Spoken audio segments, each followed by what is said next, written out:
Welcome to Crosspointe. Welcome to Crosspointe. Welcome to Crosspointe. We are an inclusive faith community seeking to live out the loving, just, and generous way of Jesus. We are participants in a long tradition that's less concerned with doctrines and dogma that demand total agreement, but a life to be lived, enjoyed, and given away to others. What unites us is a growing awareness that life is precious. That we are made by love in order to love. This community is comprised of and affirms the entire human family. Regardless of race, age, creed, physical abilities, marital or economic status, gender identity, or sexual orientation. So, if you're curious and have come to see, if you are tired and have come to rest, if you are grateful and have come to share, if you are wounded and have come to heal, if you're joyful and have come to celebrate, if you are uprooted and have come to belong, welcome home. Welcome home. Welcome home. Welcome home.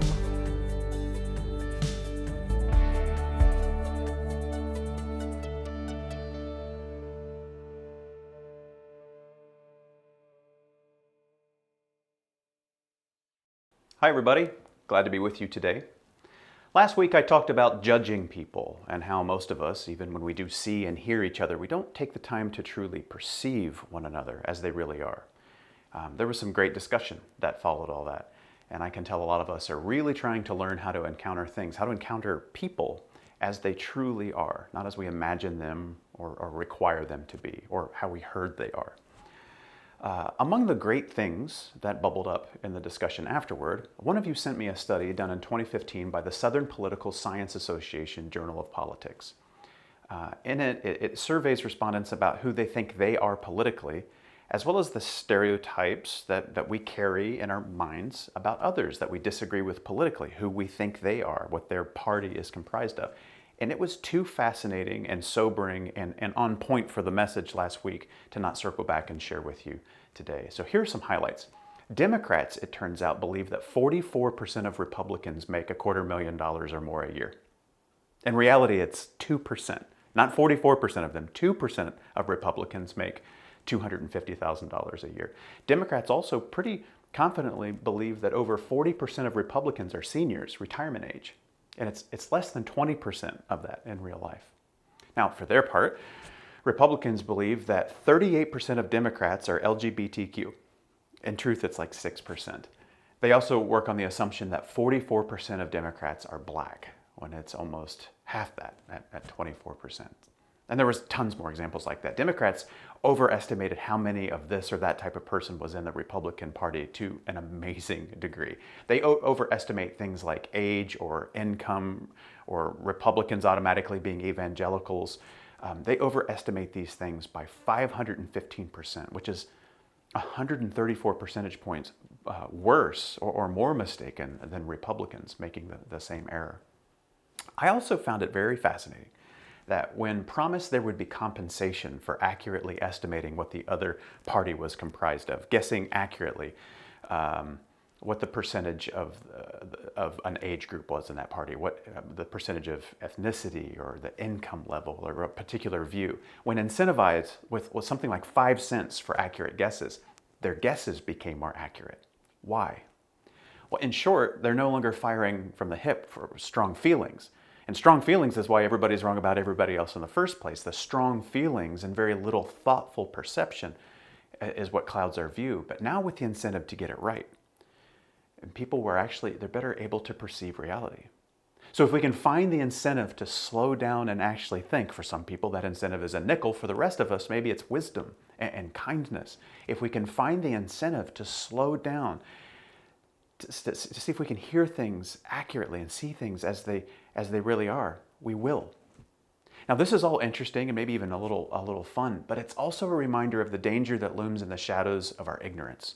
If we walk around this wrong about other people's political views, and there are allegedly 2 parties, there's only 2 parties, well, in how many ways do we remain willfully blind and willfully deaf about our complex selves and others because we choose quick answers and easy verdicts rather than wisdom and kindness? We go with what makes it easier for choosing a news outlet or a church or a team or a scapegoat or common enemy. rather than to know the truth and to be set free by it, slowing down to actually see.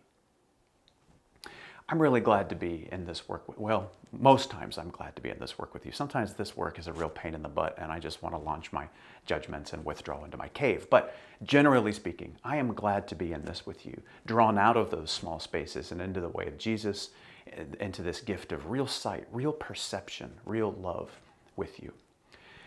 If you want to financially sustain the church, the staff, as well as the important work that we all do together every day in our area at Crosspointe, serving and supporting the vulnerable in our area, making sure people have the basics like food and shelter and good care, mind, body, and spirit, you can go to crosspointe.org/contribute and find out the many ways of contributing there.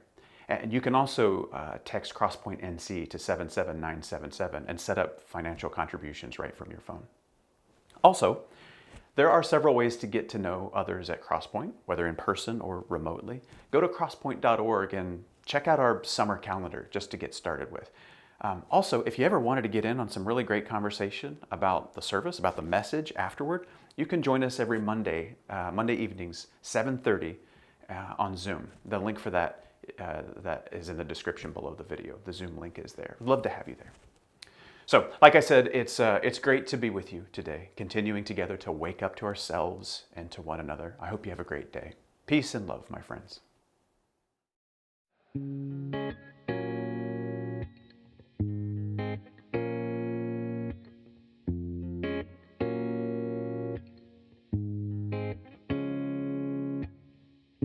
It's so unusual, it's frightening. You see right through the mess inside me. You call me out to pull me in. You tell me I can start again, and I don't need to keep on hiding. I'm fully known and loved by you. You won't let go, no matter what I do. It's not one or the other. It's hard truth and ridiculous grace to be known, fully known and loved by you. I'm fully known and loved by you. It's so like you to keep pursuing. It's so like me to go astray. You got my heart with your truth, the kind of love that's bulletproof, and I surrender to your kindness. I'm fully known and loved by you. You won't let go, no matter what I do. And it's not one or the other. It's hard truth and ridiculous grace to be known, fully known and loved by you. I'm fully known and loved by you. How real, how wide, how rich, how high is your heart? I cannot find the reasons why you give me so much. How real, how wide, how rich, how high is your heart? I cannot find the reasons why you give me so much. I'm fully known and loved by you. You won't let go, no matter what I do. And it's not one or the other. It's hard truth and ridiculous grace to be known, fully known and loved by you. I'm fully known and loved by you. It's so unusual, it's frightening. I'm fully known and loved by you.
children and their children. May his favor be upon you and 1,000 generations of your family and your children and their children and their children. May his presence go before you and behind you and beside you, all around you and within you. He is with you. He is with you in the morning, in the evening, in your coming and your going, in your weeping and rejoicing. He is for you. He is for you. He is for you. He is for you. He is for you. He is for you. He is for you. He is for you. He is for you. He is for you. Amen.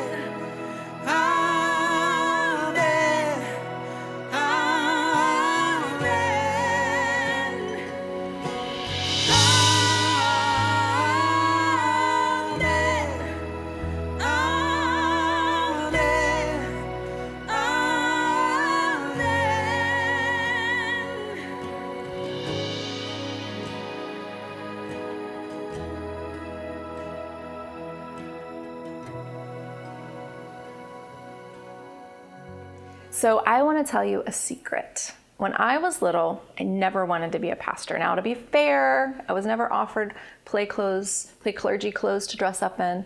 But even if I was, what I really wanted to be was an adventurer. And in my Southern Baptist world, the closest thing an acceptable single woman could get to adventuring was missionarying. And that didn't exactly fit what I was looking for. But because instead I pictured myself in the Amazon or in Africa or some otherwise uninhabitable jungle with a machete in my hand and a big hat. And I alternated between wanting to be that or be an archaeologist. Now, honestly, if we have next lives, that's what I'm going to be in mine. It is a lifelong dream to go dig around in some ancient civilization to uncover just a shard of pottery or a piece of an ancient goddess statue, to be close to just the fingerprints of those who lived at a time further than I have any frame of reference for. I would love it. During my Tom Cruise crush days, I know some of you know what I'm talking about, I also thought I might enjoy being a fighter pilot. But when I discovered what that actually meant, and because I had bad eyesight and glasses since kindergarten, there was no way I was going to pass the exam for flight school. And my bad eyesight pretty much ruled out being an astronaut at NASA as well. Nursing offered promise, but just the sight of a needle made me woozy when I was little. Well, when I was in high school, we were given one of those career assessments that told you what you would be good at when you graduated. And they gave you, some career path suggestions. Apparently, since I said I liked people and the helping professions, and I liked to do new things every day, and I liked travel, they suggested I'd be a good taxi or bus driver. Not terrible vocations, but ones I'd never thought about and not exactly the kind of travel that I had in mind. My father was a minister, so I understood what pastoring meant. And although I definitely don't think it's the only place I could have landed and used my works well with people evaluation, the desire for adventure, this job is an adventure. This is where I ended up and ended up feeling called, and I love it. And I wonder if you have similar experiences about what you thought you might be. Hold that thought. So the passage we're going to look at today is sometimes referred to as Jesus' farewell speech, and it's from the book of John. Out of the 4 Gospels, John is the most different. While Matthew, Luke, and Mark they all share similar narratives, they share similar writing styles and likely some sources. They're called the synoptic Gospels, meaning they can be looked at in parallel for that reason.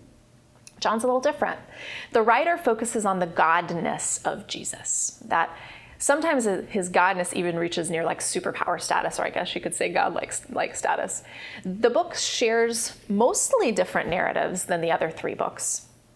But for about 4 chapters, some of them a bit tedious and confusing in my opinion, we're privileged to eavesdrop into this private conversation Jesus had with his disciple friends toward the end of his life. Jesus spent a lot of his time teaching and ministering in crowds, at least according to the documents we've preserved about him. But this portion of the message was different. It was not a sermon given to a crowd of strangers. It was a conversation spoken in the context of relationship, people who knew him really well. It's like the difference between witnessing a lecture in a large auditorium and witnessing an intimate marriage proposal. It's not the same type of conversation. Now, Jesus seemed to be aware that he was going to be killed soon because he predicted his own death to his friends. And he had spent 3 years with some incredible people who had followed them all over the empire. And particularly, there were 12 men from various backgrounds who he considered his closest friends. Jesus loved these men. He was invested in their lives, and he wanted to leave them with as much wisdom and encouragement and as much of himself as he could before his time with them was gone. So in the passage that we have today, Jesus had just had dinner with these men.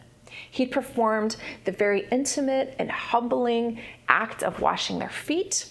He prayed with them. He told them how much he loved them, and they told him how much they loved him and how they would never let him down, although this doesn't turn out to be true.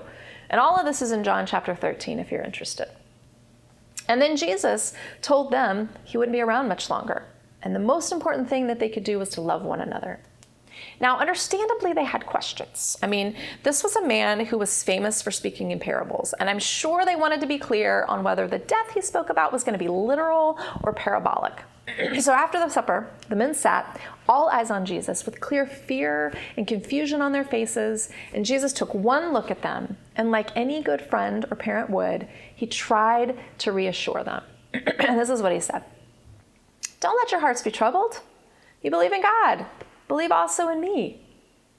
So Jesus was trying to impart some words of comfort here. The men were worried. They were afraid to be left alone. Not only did they love and care about Jesus, and they didn't want him to leave, they had given years of their life, their careers, stepped away from their families to follow a man who was hated by religious leaders, who had upset the cultural apple cart, who had suggested that everything that defines society and tradition needed to be overturned and rethought. They also knew what happened to men like Jesus and their followers. There had been other radical religious leaders before Jesus, strong military men who had led hordes of people, men who had led insurgents against a government. They'd been brutally killed, and their movements had died with them. Would this happen to them? It's an honest question, and most likely one that we will all ask, a similar one in our own lifetimes. How do we go on loving someone or something when it's no longer around, when it's no longer tangible? Is memory enough? And many people have given and found different answers to this question. But the men, they weren't sure their love was enough to keep the memory of Jesus and the momentum of his movement going. They were looking for reassurance. So Jesus tried to offer them some. And he says this, "In my Father's house, there's a lot of dwelling places, and if it weren't so, would I have told you that I was going to prepare a place for you? If I go and prepare a place for you, I will come again. I'm going to take you to myself, so that where I am, there you may be also. And you know the way. You know the place where I'm going." So basically he says, look guys, I'm going away. Don't worry. You can't come now, but I'm going to come and get you later, and you're going to love it. But like a 3-year-old at bedtime, they were not convinced. Thomas, who would later be infamously identified for his doubt, voiced what everybody else was thinking. He said, "Lord, we don't know where you're going. How can we know the way?" And this is one of the times I really wish we could tell tone here. I like to imagine that Thomas rolled his eyes and said, "Oh Lord, we don't know where you're going." It's probably more like, "Lord," pleading. But I really like to imagine that Thomas was a little bit sarcastic. Basically, he was saying, cut the crap, Jesus. Enough with the metaphors. Can't you just give us a map? Thomas wanted something to grasp onto. If you remember, later on, Thomas also tells his fellow disciples that he's not going to believe that Jesus is resurrected until he can see him, until he can touch him. He is very consistent with the requirements for his belief. So Jesus tries to offer comfort again. Jesus said to them, "I'm the way, I'm the truth, I'm the life. Nobody's going to go to the Father except through me. If you know me, you'll know my Father also. From now on, you do know him, and you have seen him. Basically, Jesus says, look, I'm telling you there's nothing to worry about. I'm all you need. You're my best friends. You're actually best friends with me. I'm enough. And in fact, you're trying to figure out who God is? Take a look at me. I'm a reflection of God. But like a child whose parents have checked under the bed for monsters 3 times already, they still aren't convinced. Philip had heard Jesus say, don't be troubled, look at me, I'm God. But he wanted photo identification. Peter says to Jesus, Lord, show us the Father. That'll be enough for us. So this actually wasn't an unfamiliar question. Way back in early Hebrew history, in the book of Exodus, Moses had asked God the same thing. Moses had been leading the Israelites through the wilderness, and they were acting so much like whiny toddlers that even God was annoyed with them. He called them stiff-necked because they refused to change. They refused gratitude. They refused to see things in any new light. And Moses was on this mountainside expressing his frustrations, having a conversation with God, as one does, and asked God this, I pray to you, show me your glory. Moses, like Philip, like Thomas, just wanted the reassurance that was offered by sight. It might help him know what he was dealing with. Like so many of us, seeing was believing, but not everybody has that privilege. God responded to Moses, look, I understand, but nobody gets to see my face and live. Instead, you go stand on that rock, I'll pass by, and you can get a whiff of me, and that should be enough. Now, I can have a little empathy for how Philip and Thomas and Moses must have been feeling. Today, we have the privilege of knowing how their stories ended. But for these men, in the moment, there was no foundation in which to base their choices that would determine their futures. I'm sure they must have felt like we do when our semblances of control are taken away. They wanted validation that there was a return on their investment. In the very least, that they had given themselves to something meaningful. But they had no control over their future. They only had control, like the rest of us, over how they would participate in their present. Jesus, once again, tried to offer assurances to his friends. And I imagine Jesus taking a huge sigh before he spoke.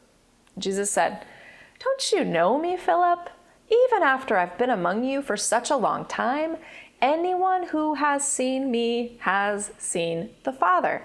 How can you say, show us the Father? Don't you believe that I'm in the Father and that the Father is in me?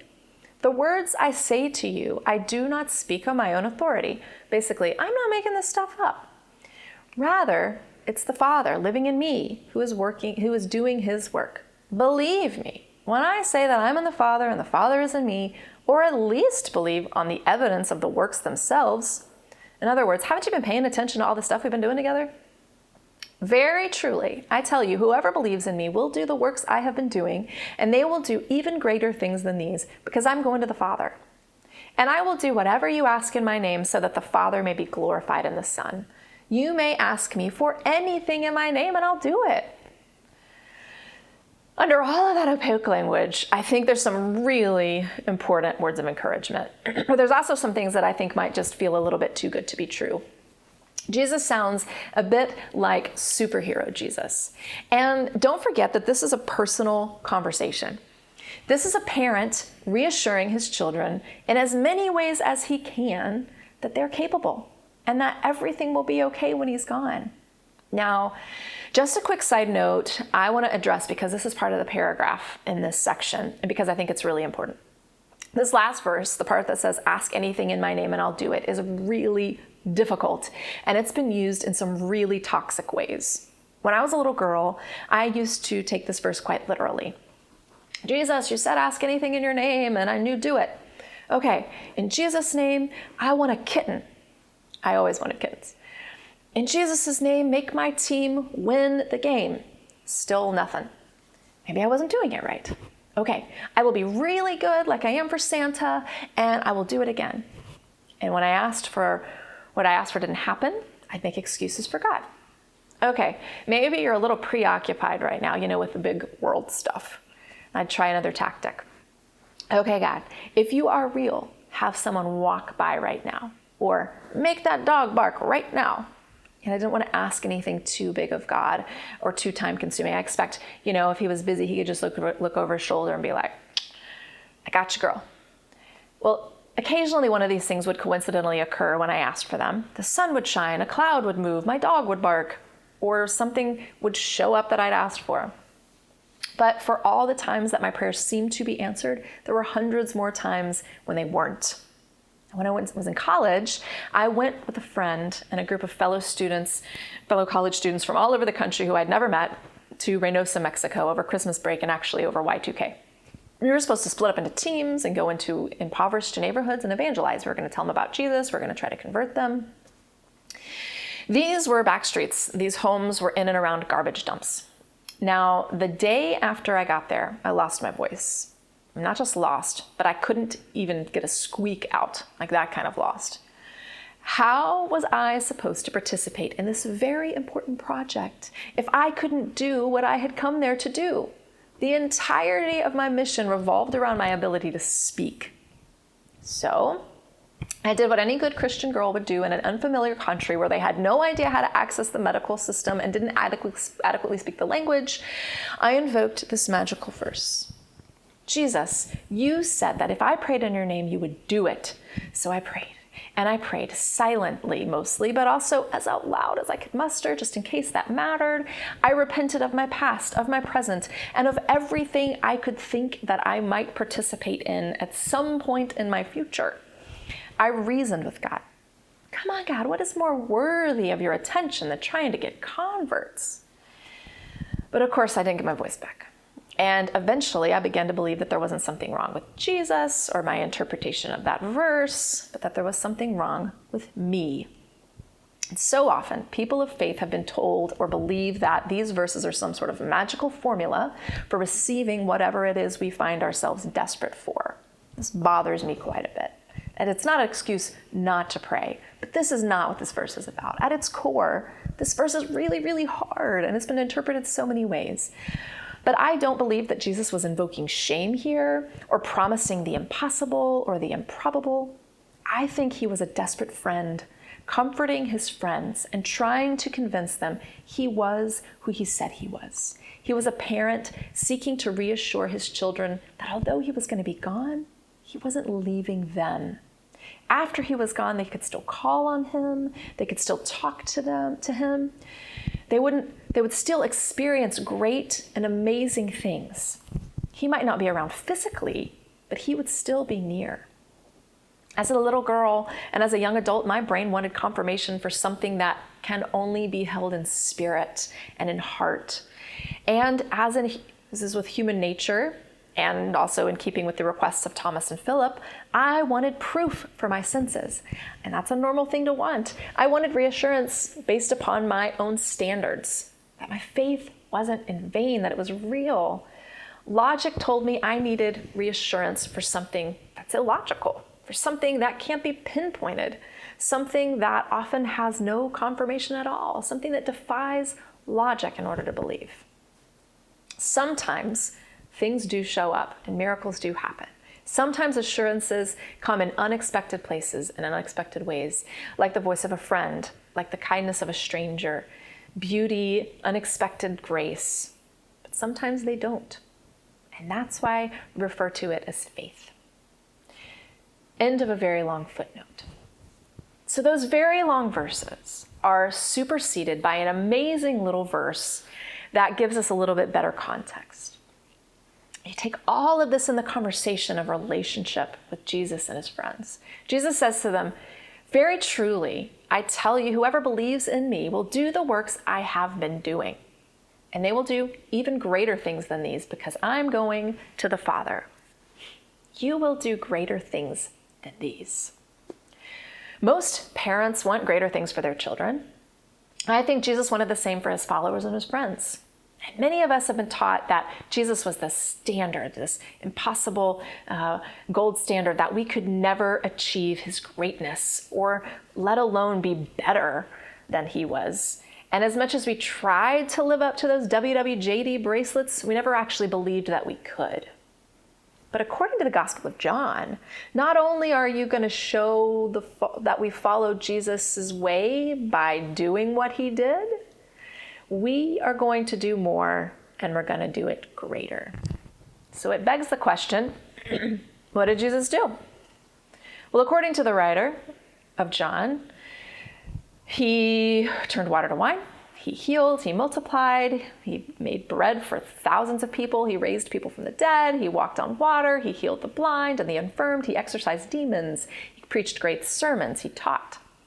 But Jesus' talents and what he did wasn't just visible miracles. He forgave, he lived out compassion, he welcomed, he listened.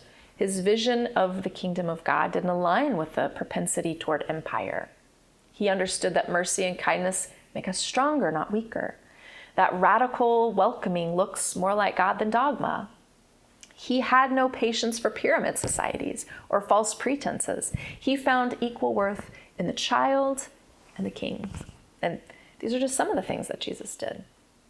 But also, after 3 years of ministry, Jesus, when he knew he had little time left, rather than putting in more hours at the office or giving more sermons or going on tours of the countryside, Jesus chose to spend his last days with the people he loved most. He served them. He washed their feet. He enjoyed a good meal and a glass of wine around the table. He shared laughs and conversation. He showed his friends his love in the form of time. Jesus' deeds and what he did are so much more broad than we think. If we know what Jesus did, then what is the measure of greater things, and who's assigned to determining it? I mean, greatness has always been a matter of debate, right? I mean, just ask anyone who has an opinion about the greatest NBA player or impressionist painter or decade singer. Don't get me started with my sister about Michael Jackson versus Prince. I don't think it's some sort of scale. No one is keeping track of the stats or the likes of life. But what we can know is that Jesus had confidence that his friends would be fine, better even, without his physical presence. Jesus didn't seem at all concerned that his friends could and would continue the work he'd started, that they would continue to engage and invest in the world in the ways that he taught them, or that, in fact, they would do a better and more extensive job than he had done, even simply for the fact that they had more time. Jesus believed they wouldn't run from the challenge to continue what he'd begun. He believed in his disciples' ability to use their gifts and love to move in the world. And by extension, Christ believes that about us too. And there's this really interesting little word here. It's powerful. It's the word because. You will do greater things because I'm going to the Father. Which implies that if Jesus didn't leave, then their greatness couldn't or wouldn't happen. And we can make a lot of comments here, maybe about Luke Skywalker and Yoda, other partners and mentor situations. But it is so true that so often we lean on mentors or parents or friends or others with seemingly more confidence or willingness or skill than ourselves to keep things going or to make the decisions or to be the biggest contributors. Because their confidence may keep us from insisting and putting out our own confidence. And there's a time for mentors and leaders to take the light. But sometimes it's easier to stay in someone's shadow rather than to step into the light and offer our own contribution to the world. It gives us excuses not to act. Most parents want greater for their child than they had for themselves. Most friends want the best for their friends. But sometimes leaders and parents and mentors need to move out of the way so that the training wheels can come off, so that those who have been watching them and relying on them begin to understand that they too are just as equipped to do the required work. One momentous thing about Jesus was that he offered a new way to experience God on earth. The magnitude of Jesus' work and life and practices was that he offered us a new way to experience God, a broader way to experience God. He offered us just a little taste of what God must be like. He pulled back the curtain and showed us a little bit of God on earth. And even more momentous is that he trusted us to do that too. He showed us the way. It reminds me a little bit of the Olympic torch. Each Olympics, the torch is lit in Olympia, Greece, where the first Olympics were held. And it's actually, I found this out this week, they light it using a mirror in the sun, the way that it was originally lit, so they can protect the purity of the light. Torchbearers from all over take turns carrying this torch. And they use all kinds of transportation, foot, air, train, and it's protected however it travels so that the light doesn't go out. But each person entrusted to carry the torch makes their own journey to the next torchbearer as the world watches. And the torch is passed until the flame eventually makes it to the host country and the flame is lit there. So in a way, Jesus was passing the torch to his disciple friends, and by extension, us. Each of us has a different journey. Each of us has been gifted in unique ways to contribute positively to the world, to do greater things than these, even when it doesn't feel like we can do it. And most of us actually, whether we know it or not, participate in some sort of miracle every day. Some of you are doctors, nurses in the medical profession right now. You are literally saving lives every day. You're offering new life every day. Some of you are counselors, therapists, psychologists. You're offering new life in different ways every day. Some of you are teachers or parents, mentors, coaches. You're equipping and encouraging and modeling how to do this life. Some of you are great with numbers and monies and finance and tech, and we need you because people like me don't understand how to do that. We'd be lost. Some of us are artists, musicians, writers, poets. You offer a new perspective and a new way to view and understand the world. Those are tiny miracles. Some of you are incredible listeners. Some of you have a knack for seeing the positive. Some of you have the gift of making others feel seen. Some of you have the gift of contagious laughter. We know who you are. Some of you have the gift of being there. Some of you are thinkers. Some of you are makers or fixers. Some of you are administrators. Some of you love gathering and sharing knowledge. Some of you are the first to show up and the last to leave and the first to offer help. Some of you have a knack for reading the room. Some of you have a gift of giving. Some of you have a gift of seeing the big picture, and others of you have the gift of seeing the trees. Some of us don't know what the heck we're good at, and that's okay too, because we are not just one thing. But whether we realize it or not, each of us is uniquely created to contribute in different ways in the world. And often we don't think of the things that we already do or the things that bring us the most joy as things that Jesus was talking about. Continuing the work of Christ doesn't have to mean that we have a degree in theology, that we can perform miracles, that we devote our lives to poverty or hours in prayer, or that we live in a monastery. Our everyday gifts and lives continue the work when we do them with the love of God. Don't ever feel that who you are is meaningless. There weren't any categories or qualifiers or ranking systems in Jesus' words, "You will do greater things than these." In fact, he was annoyingly vague, and he left us to fill in the blank. Each of us we've been offered the job of using our lives to pull back that curtain so that the world may experience a touch of God through us. All right, think back to the beginning of the message. Did you have any trouble thinking about what you wanted to do when you grow up? What are those things that you're most drawn to? Sometimes somewhere along the path of getting older, it's easy to do a few things. First, it's easy to lose sight of what makes our heart beat faster. Those things that if we had one day to ourselves or could imagine doing it forever, that's the thing. Something you're good at and you love, and sometimes it gets lost in the day-to-day of reality. Sometimes life circumstances take over our identity. And I don't mean to say that we should all go back to what we wanted to be when we were children. The same thing that you thought you wanted to be as a child may not be the same thing that you are doing today. I have no intention of trekking through the jungle by myself. But there was something about that thing that brought out the best in you and in me. Second, sometimes we begin to believe that who we are or what we feel we have to contribute aren't important enough. Maybe we were made to believe that our passions were silly or that certain gifts and talents were more important than others. Maybe we were told we should be seen and not heard, or not seen or heard because others thought we were too little or too much or too embarrassing or too shy or too whatever. And we internalize that and we let that define us instead of the knowledge that what we have to offer the world is important. Those things aren't true. You are not to anything, and the world needs your gifts and talents. Third, many of us were taught that enjoyment or pleasure equates somehow to sin, that if there wasn't some element of suffering involved, then we must be doing something wrong or not trying hard enough. Suffering is a fact of life, and just by the fact of who I am and where I was born, I've experienced less of it than a lot of people. However, it is not true that because we find enjoyment in our work or our hobbies or feel good about who we are, that something must be wrong. This doesn't mean we should continue with what we are doing if we're enjoying it and it's causing harm to someone else. Some of us don't have the privilege of getting to love what we do, but we do have the choice about how we're going to use what we do love and what makes us unique within our spaces of our lives. Maybe somewhere along the way, we began to believe that we simply aren't good enough.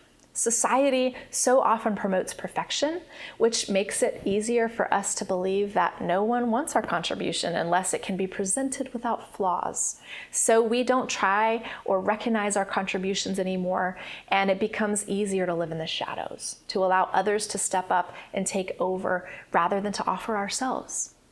And it's easy to forget that at our core, under the filters and the Photoshop and the edited videos, most of us are just as scared and looking for reassurances as Thomas and Philip were. You will do greater things than these. Where do we start? We start where we are. We start by learning to listen. Author Parker Palmer calls it listening to your life, and I love his work. He says, listen to your life and find out what your own heart and soul are yearning for in terms of your identity and integrity and how it needs to be more fully manifested in the world. Ask yourself if the life you're living is really your own, or if it's being lived according to someone else's script. More out of ego or an impossible ethic and out of your true gifts and out of your true groundedness which God has given you. If you listen to your life and try to manifest more fully who you are, made in the image of God, given identity and integrity as a child of God, and called to manifest that, express that more fully in word and action in the world, then you are letting your life speak. We learn to listen to our lives. We learn to listen to ourselves. We learn to listen what trusted people say to us and about us, because often we're not even aware of the amazing qualities we possess. Some of those qualities are so a part of us that they're just part of our nature. We also learn to listen to the confidence that Jesus had when he spoke in John's gospel. And then we begin to believe it. To believe that our lives are important and are a part of God's important creation, no matter how small we might feel. We began by working to understand and embrace what it is that makes us unique, what it is that is good about us. And then by living that boldly in the world. There's a Jewish belief that we all have the ability to accomplish tikkun olam, repair of the world. This is the understanding that every job, every any action has value. And when we don't participate, part of the world is missing. There are parts of creation that have not been experienced when we don't contribute. When we do begin to believe it and live it, we're continuing the work of Jesus. We're letting our lives speak to the glory of God and offering an even broader glimpse of God to the world. Jesus told Philip, if you've seen me, you've seen God. And now we're Christ's presence in the world. There's this other great rabbinic understanding of this that says, every time we walk down the street, angels go ahead of us and sing, make way, make way, make way for the image of God. I think that's beautiful. Jesus believed that we're equipped to do greater things and that we have the spark of God within us and will compassionately continue to show the world God through our truest selves. Let's take a minute to think more about that. Find some space, grab a piece of paper or a pen, and pull up notes on your phone, or just think about these things when they come up on the screen. And then we're going to close the closing prayer.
God who labors within and through us, help bring our full attention to our work in the world as we enter into an act of co-creation with you. Show us how all the ways we work have dignity and purpose, whether paid or unpaid, whether our heart's true calling, or just to be able to support ourselves.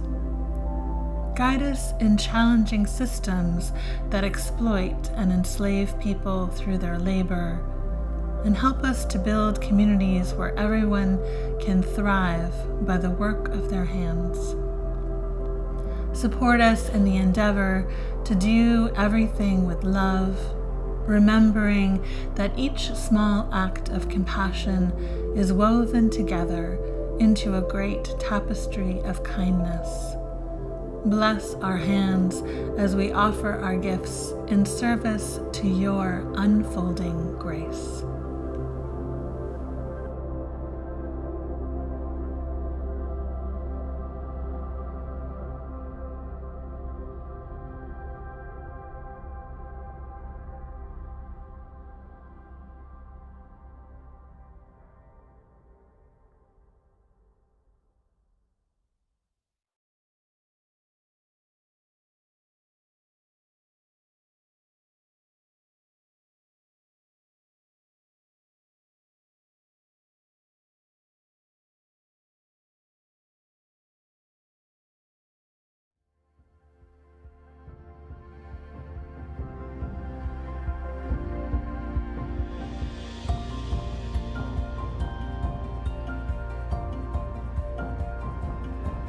If you would like to know more or get connected to Crosspointe, go to crosspointenc.org. If you're in need of care or assistance, go to crosspointe.org/care. And welcome home.